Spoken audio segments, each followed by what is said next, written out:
Hello, everyone. Please be welcome. Thank you for assisting to this small talk. My name is Charles-Antoine, and I'm the founder of the SKATEROOM. You can see some of our decks over there. I've been asked to share a part of my personal story related to the SKATEROOM story, to my engagement, and to a true change that I have lived in the past 8 years.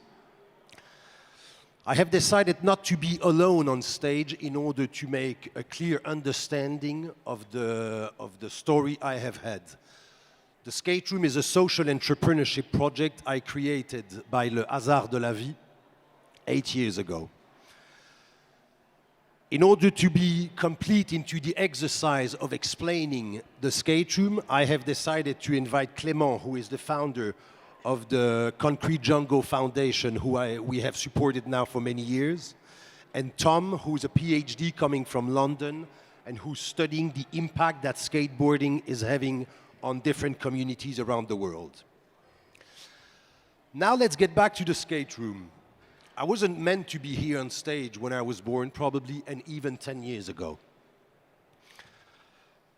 It all started 8 years ago when I met this Australian guy, Oliver Perkovic, who is the founder of the Berlin-based NGO called Skateistan.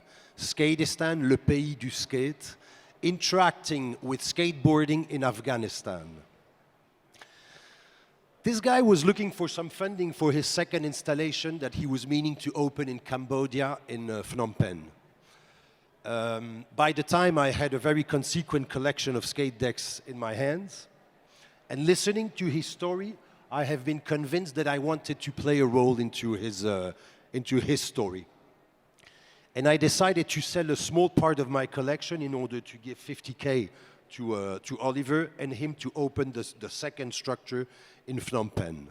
3 months later, being in Phnom Penh for the opening, it hit me literally to see the interaction of the kids and the skateboarding, the beauty of it, and the impact, at least the small understanding I had by the time, that it was giving to the kids. I decided immediately to quit all my activities and to continue this project, to dedicate the 4,000 decks I had in my hands to be sold in order to fund Skateistan. Very quickly, I have decided to work with some retailers. We all know the MoMA in New York being the biggest museum in New York. I was selling the decks in the MoMA at Beiler Foundation in Switzerland and all, and explaining clearly that we were dedicating at least 20% of the sales to be given for Skateistan. Very shortly, I have sold the collection, and very shortly, I have realized that Skateistan wasn't the only organization around the world that was using the skate as a hook to get the attention of the kids in the street everywhere in the world. And I discovered CGF, and I discovered also other organizations around the world doing exactly the same thing. Running out of decks in the collection, how am I going to be able to continue to support those organizations? The next objective was to structure the SKATEROOM and to become producer of those decks. The idea was going to go immediately to reach the artist and to propose them to make a collaboration with us, a bunch of editions of their art on skate decks, and to continue to dedicate 20 to 50% of the sales to be given to those social projects. Long story short, because I would like to give the chance to the two guys over there to explain more about their own project. We've been linking with all the major museums around the world. We've had the chance to work with all the biggest artists in the world to gain their trust, because once they're doing one collaboration, we are sending them the pictures, the data of the impact it is having on the kids, and them to take the phone, say, I want to do it again, Charles. So linking with all those museums, many retailers, we have been able so far to support around 100 initiatives around the world. It has changed my own life. It has changed the life of all my team, who some of them are present within the room. And today, what is the challenge? Today, the challenge is the following. 400 social projects are waiting around the world to be funded. How does it work usually? We start by funding a skate park in the city. Secondly, we continue to fund the programs, because it is through the programs that we would be reaching the impact. And Tom will talk about this. And the next impact is, and I'm taking the chance to welcome my dear friends from the United Nations HCR who traveled from Geneva to join us today.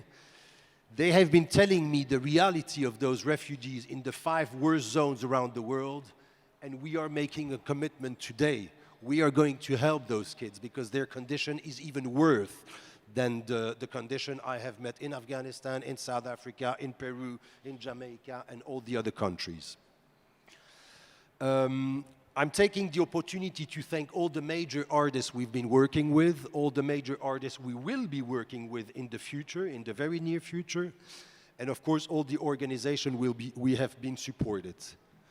But I'm not gonna miss the opportunity to thank the collectors. Let's be clear. Without the artist, nothing happens. Without the collector, nothing happens as well, because it is through the sales that we are able to donate those 50, 30, 40, even 50% of the sales, depending on the size of the edition, the quote of the artist, etc. In my personal understanding of this model, I became to understand that why wouldn't we engage our consumption to have an impact on the kids on the other side of the planet who don't have the chance to consume, and even worse, who do have a true difficult life to live. All the artists, all the collectors, all the NGOs are happy to be part of this story. As I said, it has changed my life. I'm very happy to be here. We do have an exhibition over there that is explaining more clearly into details, and I would be happy to share much more information, funny ones, sad ones, factual ones, etc., about the 8-year story that we have had, and of course the next stages. In order to fund the 400 social projects, we have identified 4 initiatives that we will be working on in the next years, and I will retake the micro for 2 minutes after listening to those 2 great guys on stage for a call for action and to test one of the 4 ideas that we are having for the near future in order to scale the business we are doing. I'm giving the micro to Clément, who's the founder of CGF, Concrete Jungle Foundation. We have worked with Clément now for 5 years, I think. We have developed projects in Jamaica, in Peru, lately in Tameslot, which is the dormitory city around, outside of Marrakesh. And I don't know, maybe there is a movie about that. So please, Clément, be welcome to explain your own story. Thank you. Thank you, Charles-Antoine.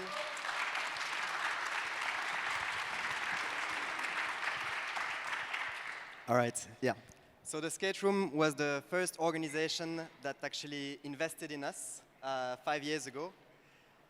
And we actually started Concrete Jungle Foundation 6 years ago. So we started by building a small skate park in one of the roughest parts of northern Peru. And at that time, we were impacting around 30 children per week. Since then, we've built another 5 community skate parks in 5 years and impacted over 1,000 children worldwide. And this year only, we have a 43% female participation rates across our program. We now employed 8 full-time staff and 16 part-time staff in 8 different countries. So at Concrete Jungle Foundation, we see skateboarding as a unique tool to engage, retain, and invest in youth. So that they can be healthy adults and active agents in their communities and wider societies. So our model for change is based on the UN Agenda for Sustainable Development. We work on decent economic growth, gender equality, health and well-being, and quality education. So our skate parks, they are a safe space, and community engagement is our primary aim. Here, we provide paid construction apprenticeship when we build a skate park. That's a good way for us to identify future role models as well as community leaders. Once built, we place free skateboarding classes which focus on life lessons such as perseverance, resilience, teamwork, creativity, and respect. We then recruit and empower local staff. And we engage and retain youth through positive youth development program. We can and we do fulfill gap left by societies that are struggling, such as in Jamaica, in Peru, in Morocco, or in Angola. A great example of this is the Energetic Nomad. This is a group of kids in Jamaica that was coming at the skate park during the pandemic. So at that time, the school system in Jamaica was closed, and they did not have access to internet to follow the school curriculum. So when we saw that, we decided to provide them with homework support. Non-traditional classroom, different setup, teacher from the community, and the passion of skateboarding make them come and join every single classes. Now they're back in school and they have no setback. So I also want to talk about how we are accelerating our impacts now. So this year, we've launched the EduSkate Worldwide Network. So EduSkate is our program on life skills. And we work with this program in our 3 project locations in Morocco, Peru, and Jamaica, but as well with 5 different partners in France, the United Kingdom, Greece, Austria, and the Netherlands. We've also launched the Community Leadership Awards, where we give small grants to community leaders in our project location. Right now, we have Kayla in Jamaica and Arisa in Peru. We're using these grants to empower women at their skate park. And finally, through what we call the continuity of learning, we provide opportunities to past apprentices that joined our construction program. So I have a great story about that. It's Jackson. Jackson is a Peruvian guy from 20 years old, and he joined our structure 2 years ago. We saw potential in him when it comes to construction, and when we see potential, we invest in it. And today, he just finished himself a build of a skate park in Cusco alone. So that happened because we invest in his skills, and we also sponsor this trip to Morocco so he can widen his skills with us. So that's what we're looking for, this snowball effect of we train someone, that person then can go on and do the same and inspire more people to do more things. And, when it comes to sustainability, our work doesn't stop there, because you might think like, all right, we invest, and then what? In the future, we keep investing and investing and investing. So what we do is actually we work on managerial, financial, and digital skills with our staff. So that in a period to 3 to 5 years, we're able to hand over the project to them with the right skills, some local funders in place, and a legal charitable structure in place. On our end, that means that we can detach ourselves from the project and then take on a new one. So since day one, we've prioritized our impact at local level. We've invested in learning, we've invested in curriculums, reports, and local staff. And our impact has improved tenfold. So I started this foundation 6 years ago. I started off repairing a small skate park in northern Peru, and along the way, we've grown a lot. And we realized that there were so many people out there that needed opportunities to grow and develop themselves and be community leaders. And so now I would like to give the mic to Tom, and he's going to speak about our impact and what we've been doing. Thank you.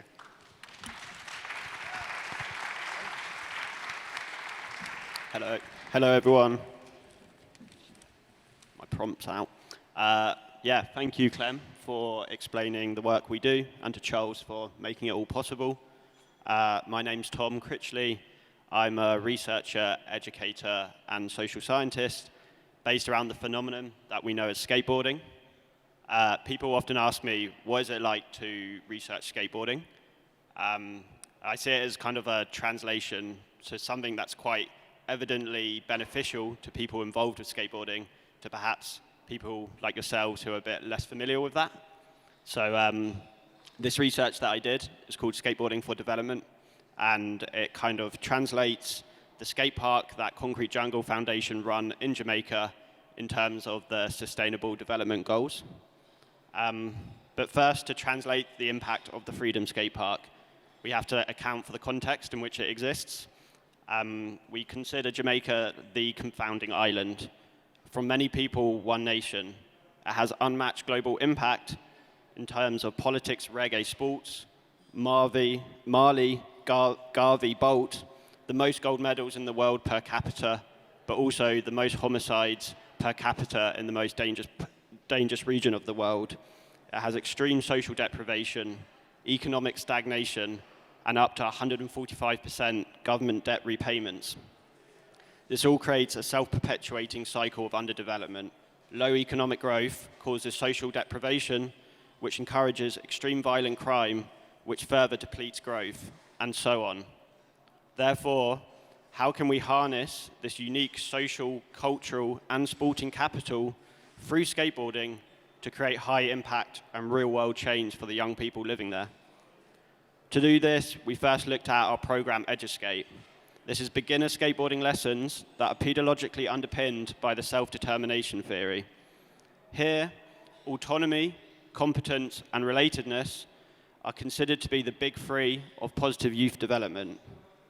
Firstly, we found that the participants of EduSkate had higher self-determination theory indicators after completing 3 months of EduSkate lessons.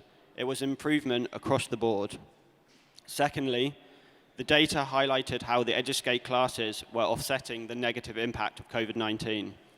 Thirdly, and more importantly, the parents of the children continually highlighted how these positive changes in their children had impacts in their wider day-to-day lives, in their community, at home, with friends, and supporting higher academic achievements.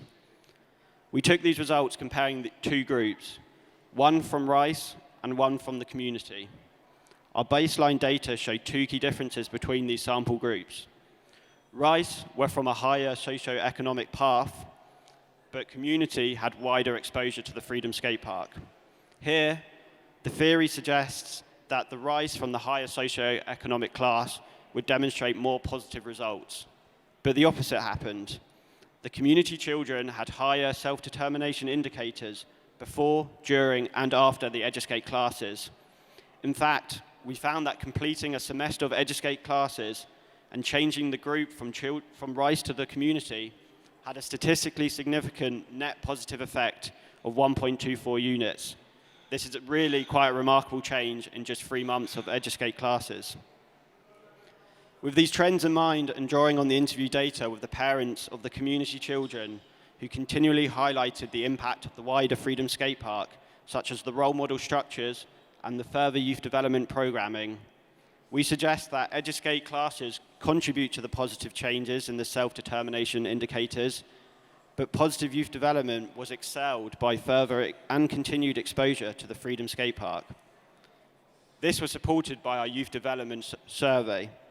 By asking every user of the Freedom Skate Park in how they felt there, we found that the space empowered the people within the decision-making process.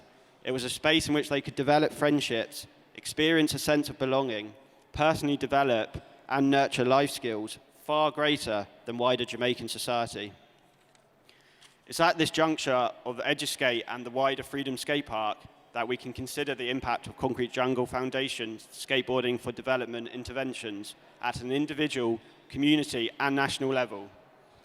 We saw the development of personal or soft skills in the improvements of autonomy, competence, and relatedness across the EduSkate participants. This is none so evident when we see the rough and ready Jamaican youth grow into proactive members of their community. There, we consider EduSkate as an enabler of wider developmental impacts. Crucially, this enablement is accelerated by wider pathways to positive youth development across the skate park.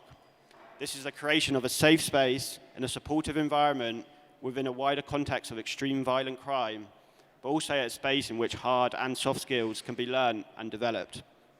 And such, it's a markedly holistic approach to development, one that addresses community needs as well as cross-cutting multiple sustainable development goals as a catalytic accelerator to addressing Jamaica's national development outcomes.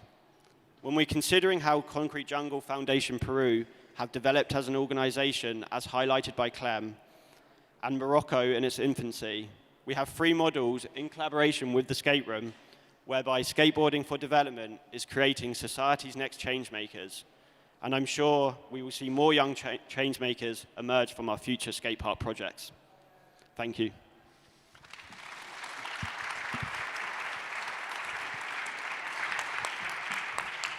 Thank you very much, each one, for sharing, of course, your side of the story. As I was telling you, the challenge is big in front of us because 400 skate parks is very ambitious. To support the UNHCR reality is as well very ambitious and very in the need.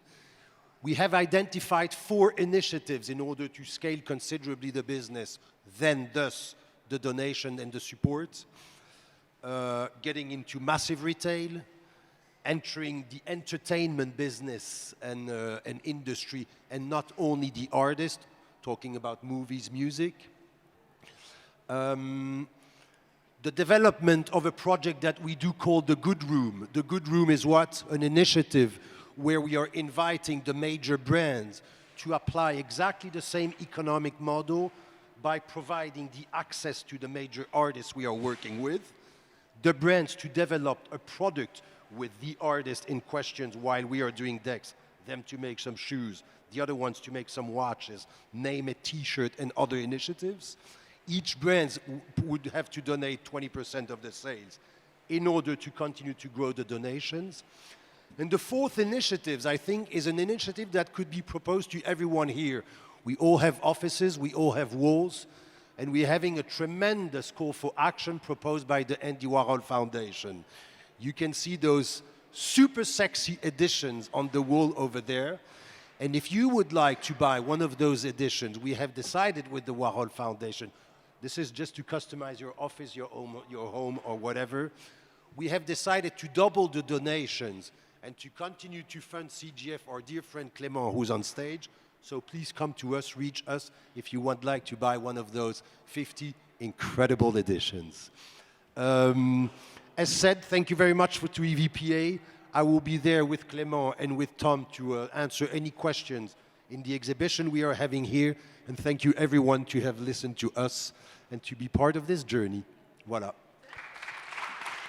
Thank you. Thank you so much. I saw the work in Afghanistan, actually, myself, of Skatistan, and I thought it was amazing. It was so impressive. To give a more simple idea of the impact skateboarding is having, the first time I've been to Afghanistan, I saw those 3 little girls being so shy, just stepping out of the street and integrating the program of Skatistan.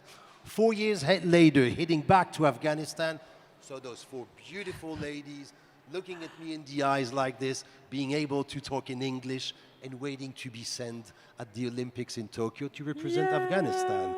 Hallelujah! Yeah, thank you so much. Wonderful. Thank you so much.